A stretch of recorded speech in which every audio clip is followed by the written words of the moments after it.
This is your ultimate stop for everything sports. The Golden State Media Concepts Sports Podcast. Should I say more? From the NFL, MLB, the NBA to MMA, it's all in here. The Golden State Media Concepts Sports Podcast. Listen now.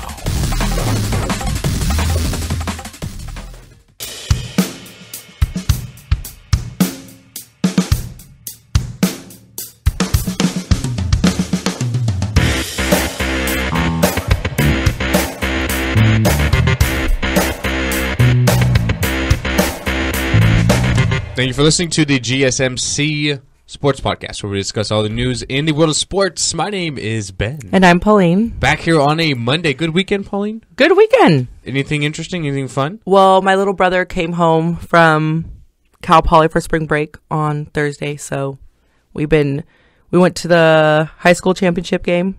CIF, on Saturday. Do you go to all of them? You go to all day or just? No, I went for women's Division I, and then the last one, boys. I know that Bishop Montgomery from SoCal won the boys. Who won the girls? Girls was I don't even know who was in it.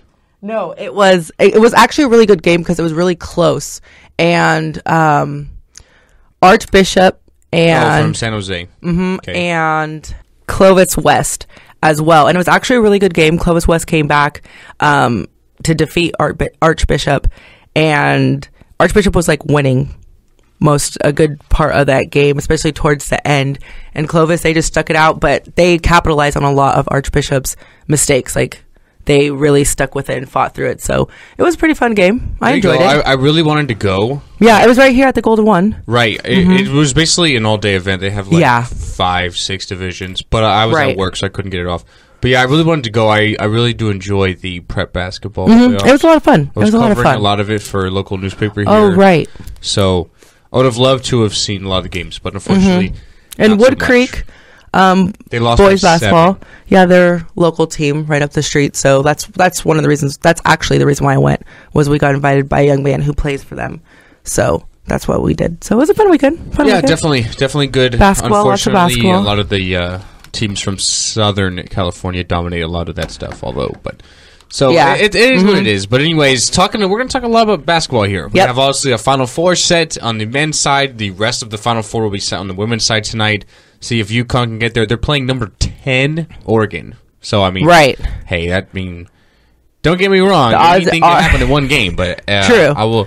I'll give the edge to UConn. So we also have Stanford in there. We do have Mississippi State in there. So a couple of number ones did lose yesterday, Baylor and Notre Dame as well. So interesting there on the women's side. We could only have one number one seed. On the men's side, we're going to have two. We do have our Final Four set after yesterday. A couple of really good games yesterday. Saturday, I mean, not so much. A couple of blowouts. We'll go kind of in order. Friday was great with the whole Wisconsin-Florida overtime game. So obviously Florida went on. So we'll just kind of pick up Saturday and Sunday, the Elite Eight matchups. Gonzaga absolutely killed Xavier. They were in control the whole way. They were up by 10 at halftime. And then in the second half, they kind of pulled away 83-59. So number one, Gonzaga, they reached their first Final Four, Pauline, in I know, they're proving us wrong. I had someone tell me that, right? And I was like, I mean, I realize you play who's in front of you. Sure. But Arizona literally falls apart in the last couple of minutes when they're up by 7. Xavier goes on a 9-0 run to win that game. Yeah. Literally 9 out of 10 times, Arizona's going to go through in that matchup. So, did Gonzaga get a little bit of some help there from Xavier? Of course they did. No, yeah. But you have to play who's in front of you. And I think that's also kind of the fun of the tournament, is that sometimes you do get, like, luck does just play into it a lot. Like, of course, it's the skill, like you said, who you're playing in front of you. But sometimes the person that's placed in front of you is kind of easy. And no disrespect to Xavier. I mean, no, definitely not. Pulled off some nice upsets. Beat number 3, Florida State. Beat number 6, Maryland. Beat number 2, Arizona. So it's not like they were just a pushover team. I mean, they were a pretty good side. But I feel like Gonzaga did get a little bit of the benefit of the doubt. They wanted to pick a team. Probably should have played Arizona. Yeah, but nevertheless, Nigel Williams-Goss, 23 points and 8 rebounds in the game. I feel like Gonzaga, the last few games of the tournament, going back to probably the second round against Northwestern and then West Virginia and now Xavier, doing a great job of playing defensively. Xavier only shoot 35% in this game. They only make 2 of 16 from 3-point range. So they really are doing a great job defensively. And I feel like that's what's, if they're going to get to the championship game or not, ultimately win it, I feel like it's going to be their defense that's going to have to get it done. Right. So Gonzaga goes through, and then on Saturday, number 1 Kansas. So my bracket is officially busted. I don't have... My brother was so hurt. He was like, dude, look at my bracket. And I literally picked 0 of the Final Four teams. Not one of them. So, because my lone Final Four team was Kansas. Right. They got bounced on Saturday by number 3 Oregon at 74-60. Right. So my bracket is completely shot. So I don't have a horse in the field anymore. My team Kentucky, we'll get to them yesterday, kind of heartbroken a little bit. But so number 1 Kansas loses on Saturday. Number 3 Oregon in the Final Four for the first time since 1934. Yeah. So quite a while. Jordan Bell on Saturday, I mean, absolutely fantastic. He really set the tone for me. 11 points, 13 rebounds, but 8 blocks. The big man really is filling in nicely for Chris Boucher, who we felt like Oregon were kind of going to be done after Boucher went down in the Pac-12 tournament because of his interior presence, a shot blocker. But Jordan Bell is definitely picking up the slack. And then Tyler Dorsey is one of those guys that can literally just take over games. That's what he's done the last few games for Oregon. 27 points in this game, 6 of 10 from 3. He's absolutely on fire. Then you have a guy like Dylan Brooks, who has consistently been Oregon's best player all year long. He had 17 on Saturday. They were really in control of Kansas the whole way out. They were up by 11 at the half. And they kind of just coasted to a nice, comfortable 14-point victory. For Kansas, they really just couldn't get anything going. And because of that, they had to play a lot of their guys the whole way out. They only went 7 deep in this game. And, I mean, really, it was really only 6 deep. One guy just chipped in for a few minutes there. Right. Frank Mason III had 21 points to end his college career. Josh Jackson really struggled from the field. He only had 10 points to go along with 12 rebounds and 5 assists. So he's probably headed towards the NBA. But Kansas really let me down on Saturday. I took a big L. I don't have any Final Four know. But so Oregon advances. That's great for them, and they're definitely going to be a tough out. And that takes us to yesterday's game. Yesterday's game is a lot more competitive. Yes.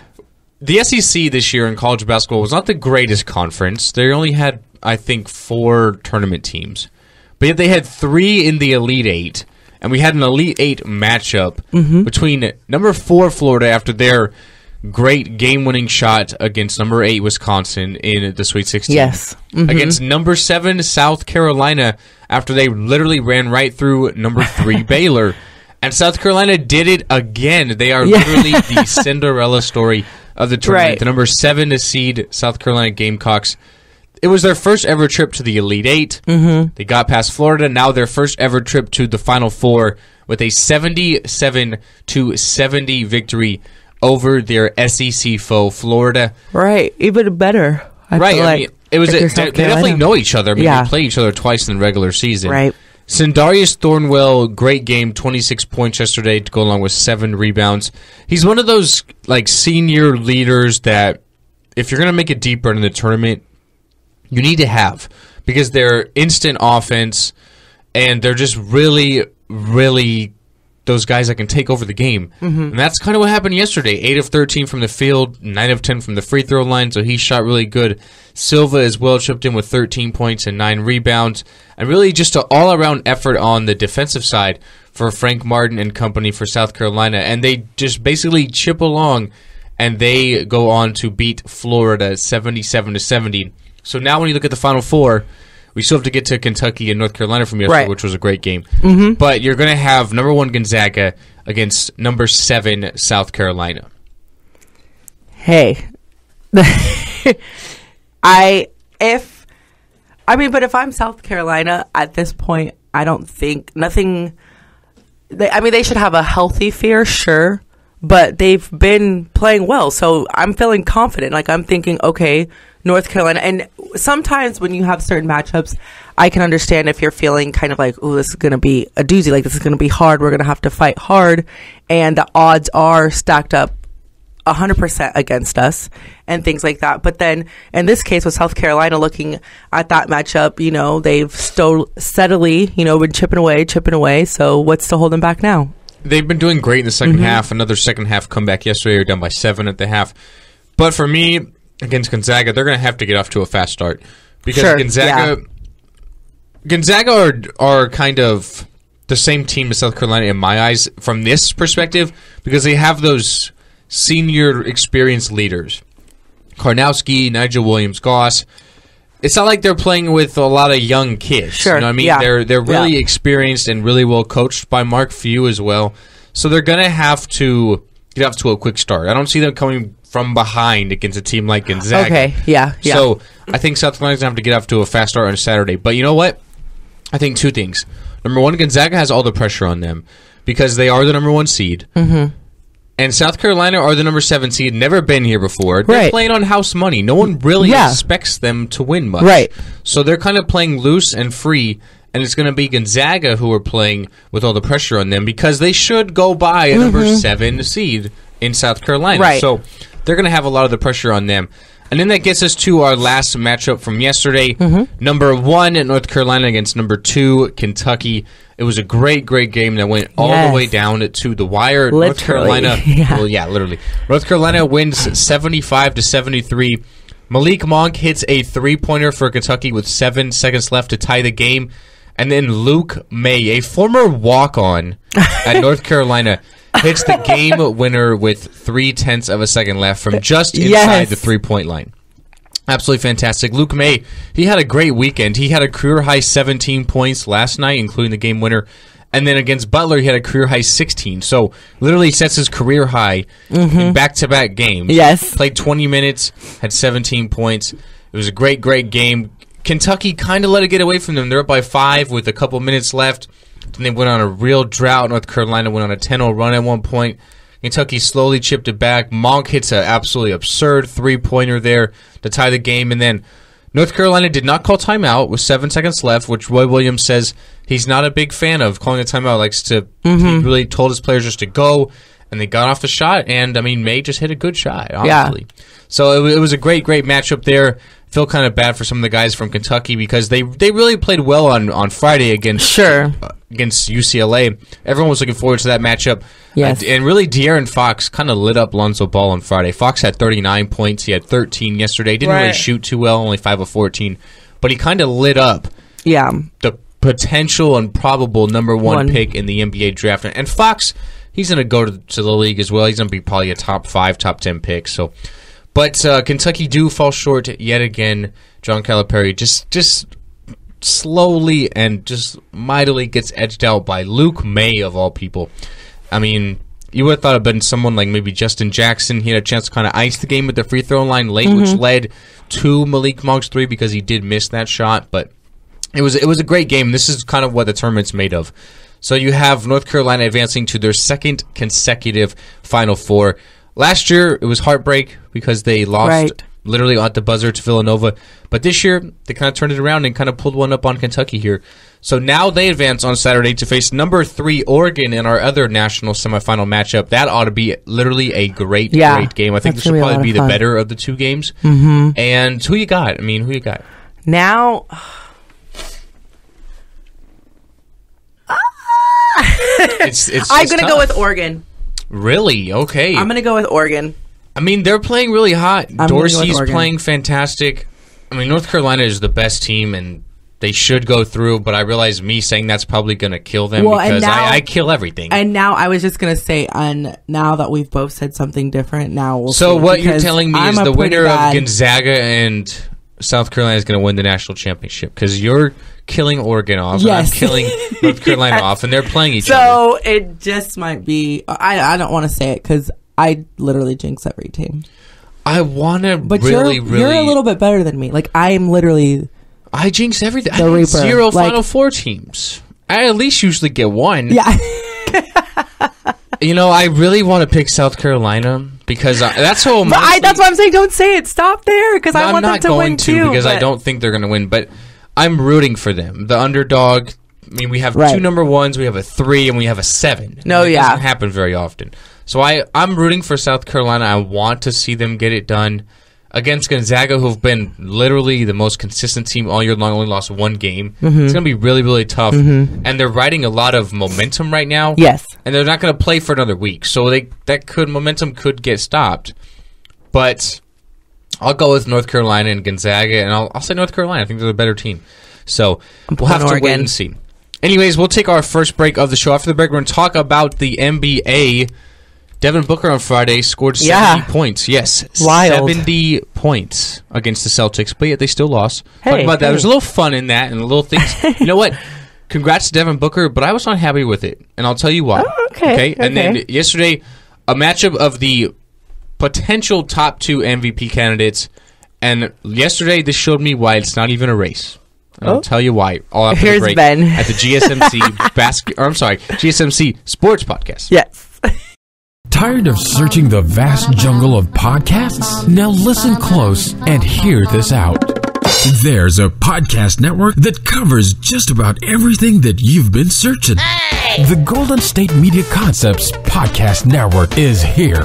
Nothing less than a podcast bliss with endless hours of podcast coverage. From news, sports, music, fashion, cooking, entertainment, fantasy, football, and so much more. So stop lurking around and go straight out to the Golden State Media Concepts Podcast Network. Guaranteed to fill that podcast itch. Whatever it may be. Visit us at www.gsmcpodcast.com. Follow us on Facebook and Twitter, and download us on iTunes, SoundCloud, and Google Play.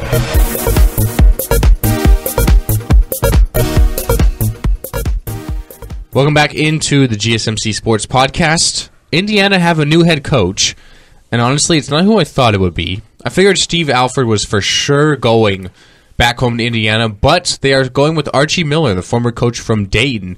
It's a 7-year deal with about $3.5 million, and I can't believe it's not Steve Alford from UCLA.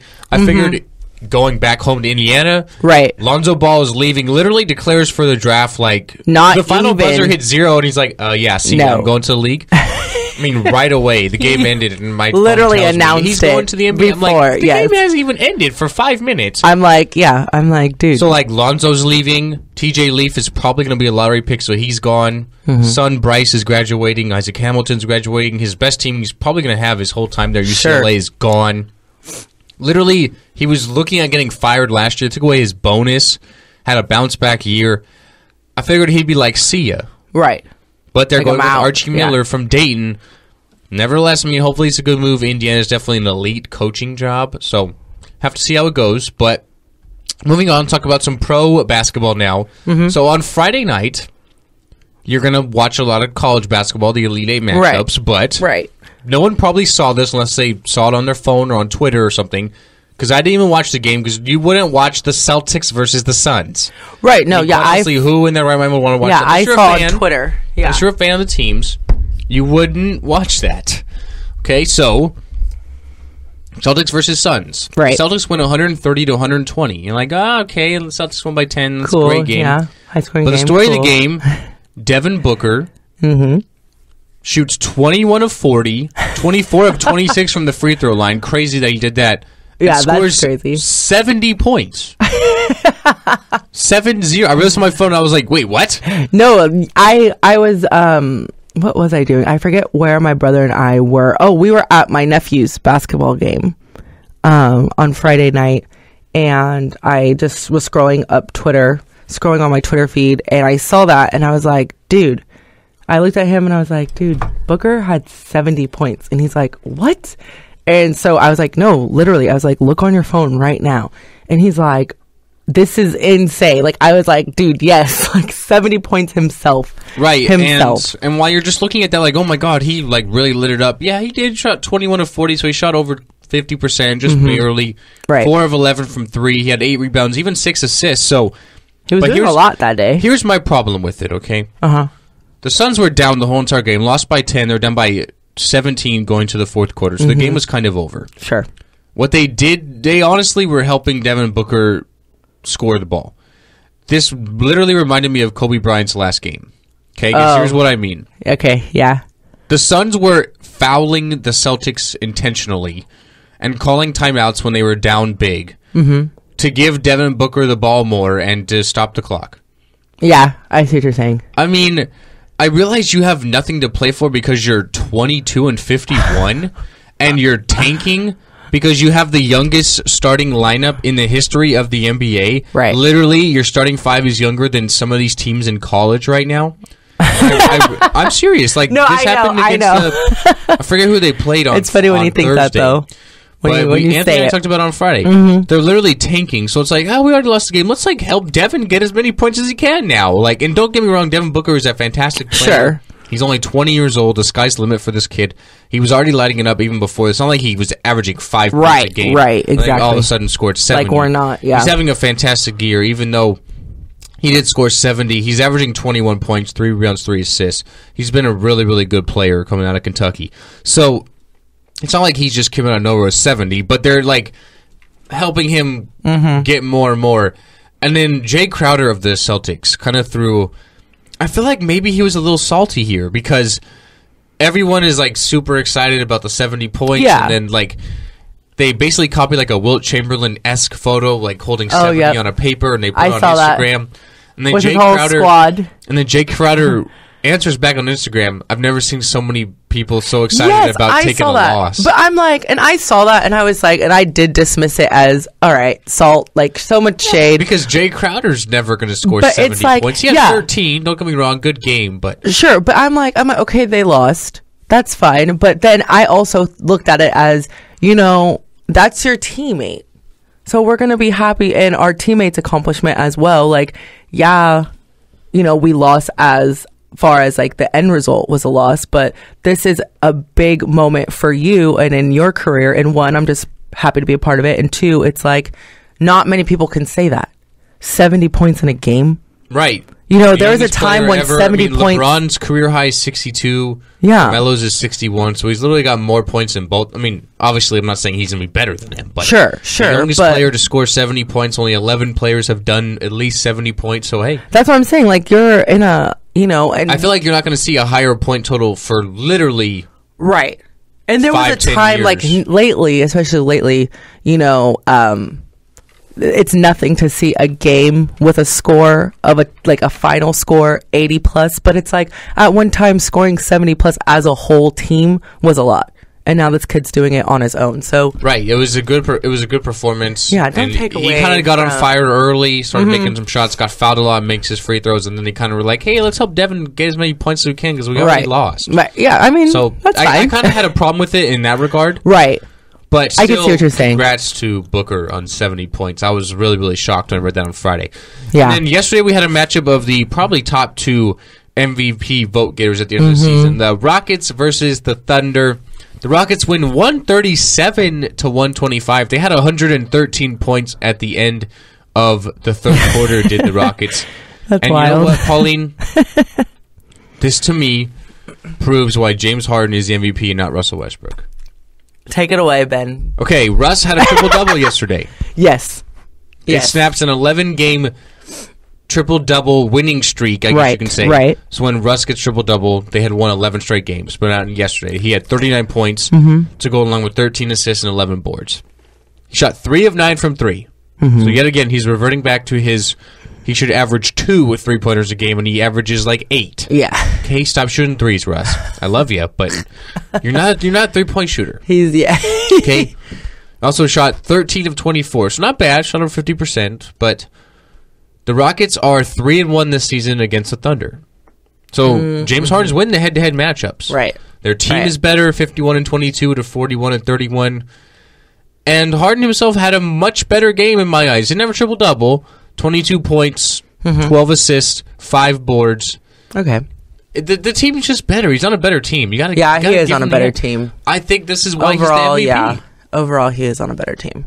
Lou Williams chipped in big performance last night. 31 minutes, 31 points. He's been a great addition from the Lakers. So good on there for the Rockets. But this, to me, shows you why Westbrook is not the MVP.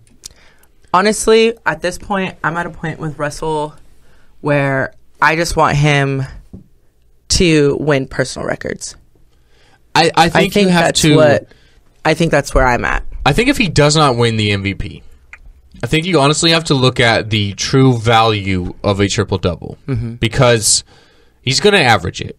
And I always said if he averages it, then I would go with him. But there's still a potential for him to drop out some way or another. You think so? Still? There's always a chance. Well, yeah.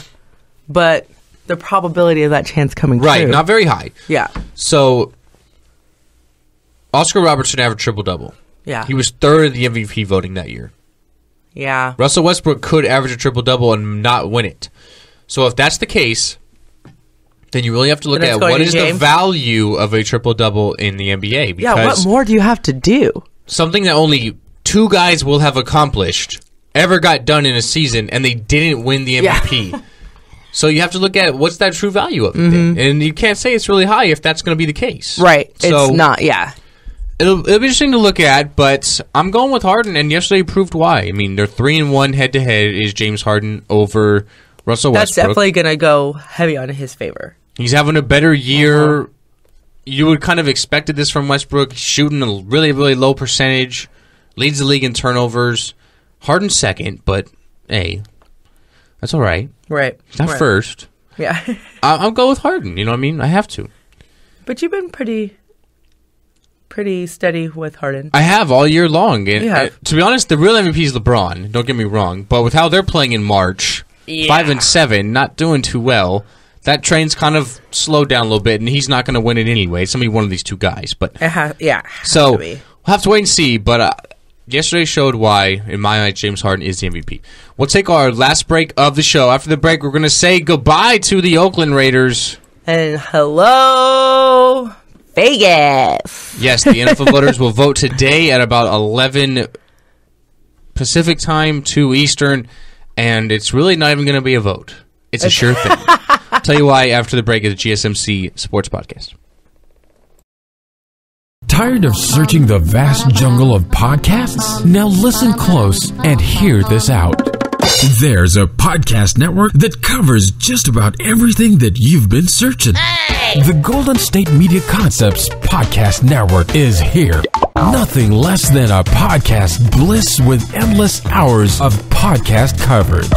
From news, sports, music, fashion, cooking, entertainment, fantasy, football, and so much more. So stop lurking around and go straight out to the Golden State Media Concepts Podcast Network. Guaranteed to fill that podcast itch. Whatever it may be. Visit us at www.gsmcpodcast.com. Follow us on Facebook and Twitter, and download us on iTunes, SoundCloud, and Google Play.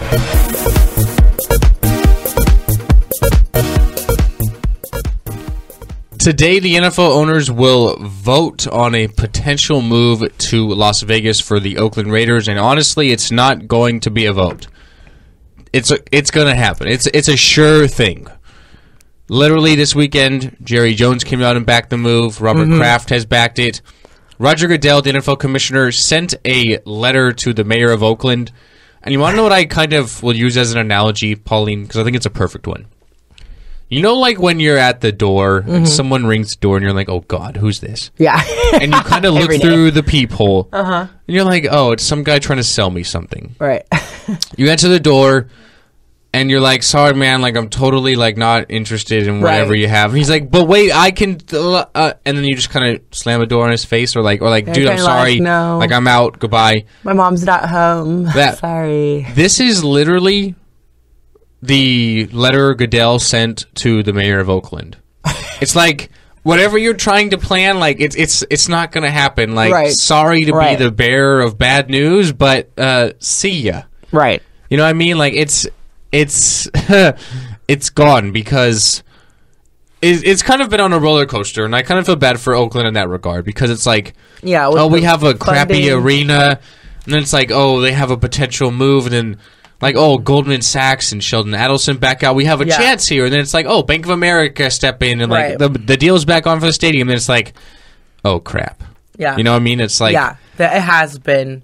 It seems like every couple weeks, like every other week, something up or down has been happening for them. So it's like you got to hold on. And they need 24 of the 32 owners' votes, but literally the most influential 2 owners in the league have already come out and backed it, so everyone else is going to follow suit. I'm not going to say it's going to be a unanimous 32, but I would. But they need 24. Get the 24. They'll get probably 27, 28. So it's going to happen. The NFL and the Oakland Raiders will be moving to Vegas, but not right away. Still have a couple years in Oakland, so kind of like a farewell.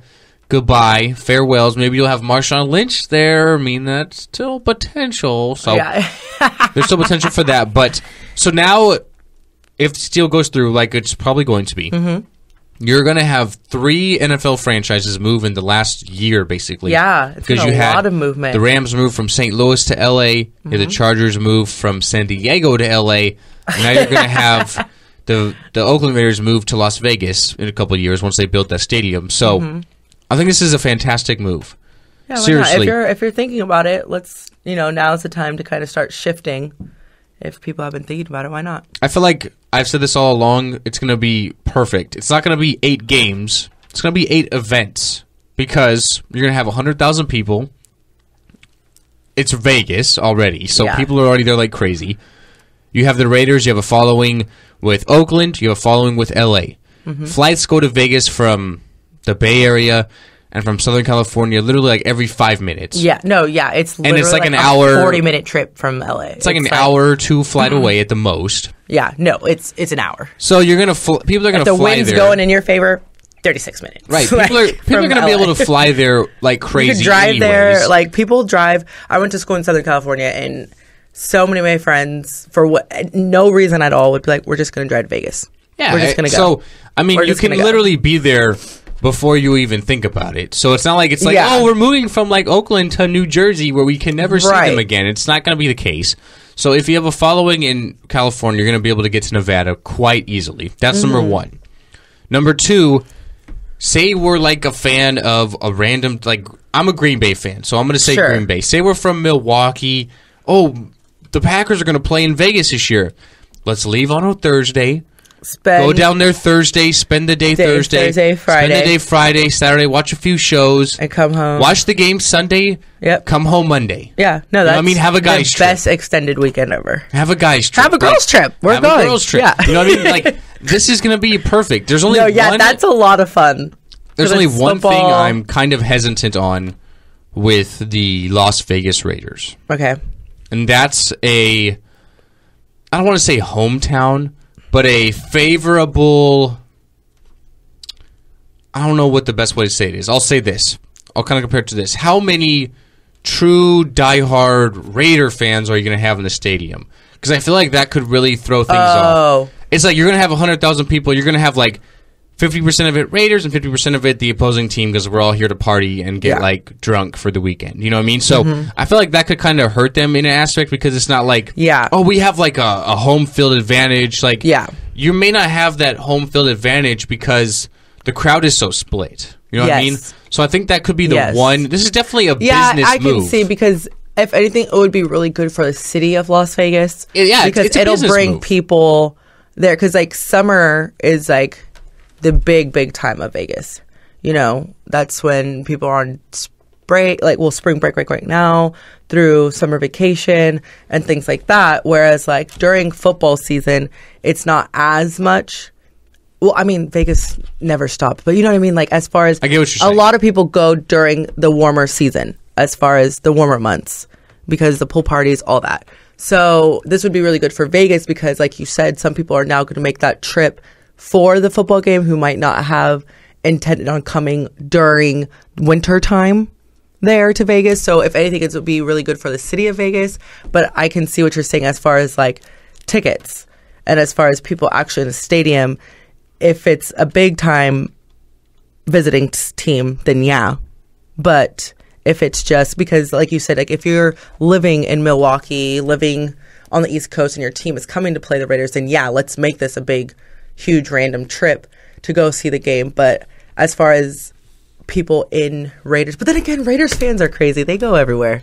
Right. Raiders but that's like my one skepticism because this is definitely a business move. It's not like we have a huge backing of right, that they went there because so here. many Raiders were like, please come, please come, please right. come. So I feel like that could be the one thing that kind of maybe hurts the team a little bit is like, hey, we had a stadium where we filled 90% of it in black and gray or silver and black. Yeah. And now we're filling 50% of it. You know? So I feel like that could be the one downfall. I see what you're saying. Mm-hmm. But the Raiders are still a great team, had a great season last year until Carr broke his leg against the Colts. And they're going to own that division for the next 10 years because Carr is going to be there for the next 10 years. So I think they'll be fine and everything will be great in a couple of years when they move to Vegas. And it's honestly a good move. And once this was a realistic shot, I knew it was going to happen. So that vote will be on today about 2 Eastern, 11 Pacific. So we'll, of course, talk about it tomorrow when it gets official in air quotes because it's kind of already official. Right. But anyways, that's going to end the show for today. My name is Ben. And I'm Pauline. Thank you for listening here at the GSMC Sports Podcast. We'll be back in the studio tomorrow recording another episode. Have a good day, and we'll see you next time. You've been listening to the Golden State Media Concepts Sports Podcast, part of the Golden State Media Concepts Podcast Network. You can find this show and others like it at www.gsmcpodcast.com. Download our podcast on iTunes, Stitcher, SoundCloud, and Google Play. Just type in GSMC to find all the shows from the Golden State Media Concepts Podcast Network, from movies to music, from sports to entertainment, and even weird news. You can also follow us on Twitter and on Facebook. Thank you, and we hope you have enjoyed today's program.